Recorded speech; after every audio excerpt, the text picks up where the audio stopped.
Bienvenidos a un nuevo análisis. Hoy nos vamos a meter de lleno en un rompecabezas teológico absolutamente fascinante. Pensemos en esto por un momento. El Mesías, el Verbo encarnado, elige inaugurar su ministerio público y revelar su gloria por primera vez, y no lo hace con una curación monumental en el templo, ni partiendo los cielos sobre Jerusalén.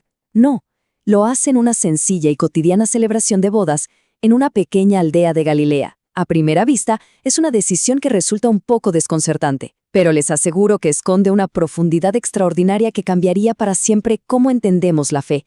Bueno, vamos directo al grano con esta gran pregunta. La elección de este escenario no es una simple coincidencia literaria, para nada. Es toda una declaración de intenciones. Una boda establece de manera maravillosa una narrativa que los profetas ya venían anunciando. La historia de un esposo, una esposa y, en este caso particular, una enorme crisis social.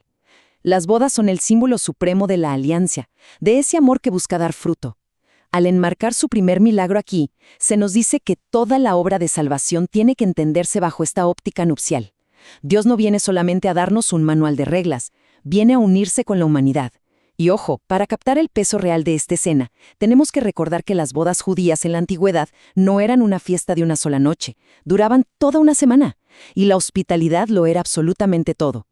Quedarse sin vino a mitad de la celebración significaba el colapso total de su hospitalidad. Era una desgracia social gigantesca que iba a perseguir a esta nueva pareja durante años. El milagro de Caná, una crisis social evitada. La intercesión de María, el catalizador de la gracia.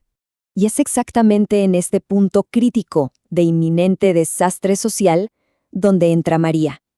Como una intercesora profundamente observadora, ella detecta el problema mucho antes de que se convierta en un escándalo público y pronuncia estas 3 palabras cruciales: no tienen vino.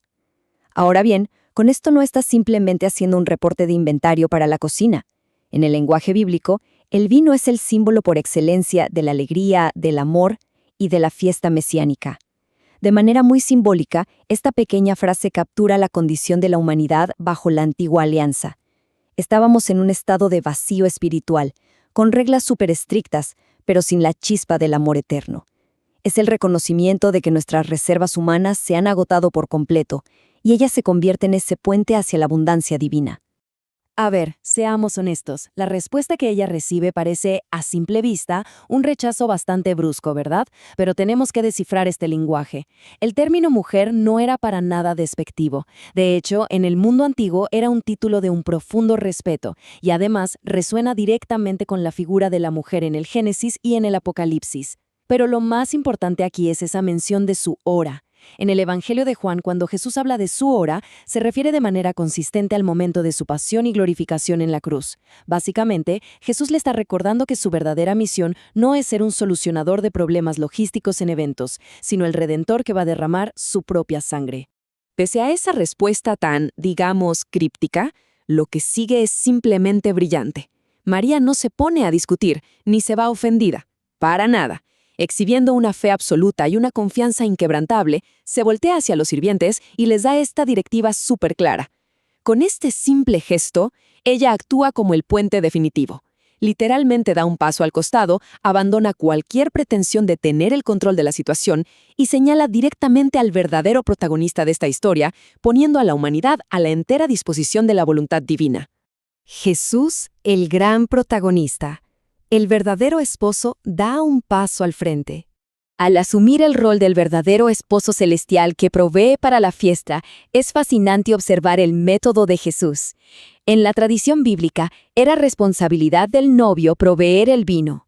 Así que, al encontrarse con un novio terrenal que es incapaz de mantener viva la celebración, Jesús mismo interviene. Y fíjense en esto, no hace encantamientos complicados ni grandes gestos teatrales, simplemente da unas instrucciones asombrosamente cotidianas.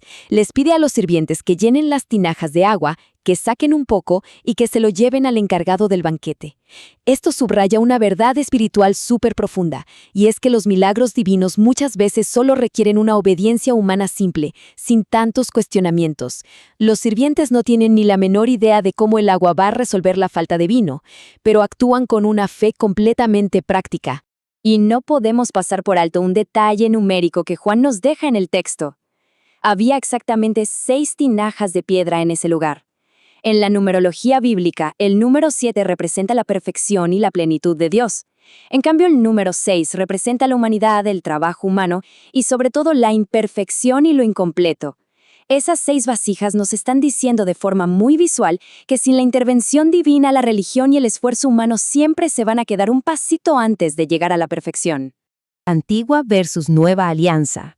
La transformación de la fe. Ahora, lo que es realmente fascinante de esta comparación es que esas tinajas de piedra no estaban ahí guardadas por casualidad. Se usaban específicamente para los ritos de purificación de los judíos. Representaban literalmente todo el sistema de la antigua ley. Por un lado, tenemos esta pesadez, esta frialdad de la piedra, el agua de las purificaciones externas que solo te limpian de manera superficial, y la escasez inevitable del puro esfuerzo humano. Y por el otro lado, de repente irrumpe la calidez y el color vibrante del vino de primera calidad, que simboliza la gracia divina inmerecida, la salvación interna de nuestro espíritu y una abundancia que no conoce límites. Jesús no viene a destruir la ley antigua, viene a transformarla y a llevarla a una plenitud que ni siquiera podíamos imaginar. Y para entender realmente la magnitud de esta abundancia, pongámoslo en números reales. Cada tinaja podía contener el equivalente a unos 100 litros. Estamos hablando de un total de aproximadamente 600 litros de vino, creados en un solo instante. Ese volumen es simplemente asombroso. Es el equivalente a cientos de botellas de vino modernas.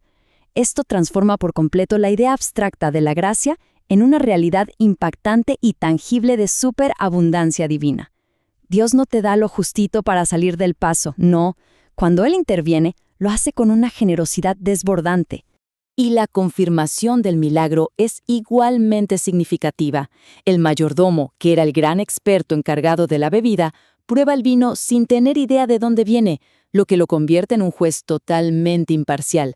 Su conclusión es que, en contra de todas las costumbres de la época de servir lo peor al final de la fiesta, este vino es inmensamente superior. Es una confirmación profética, aunque él no se dé cuenta.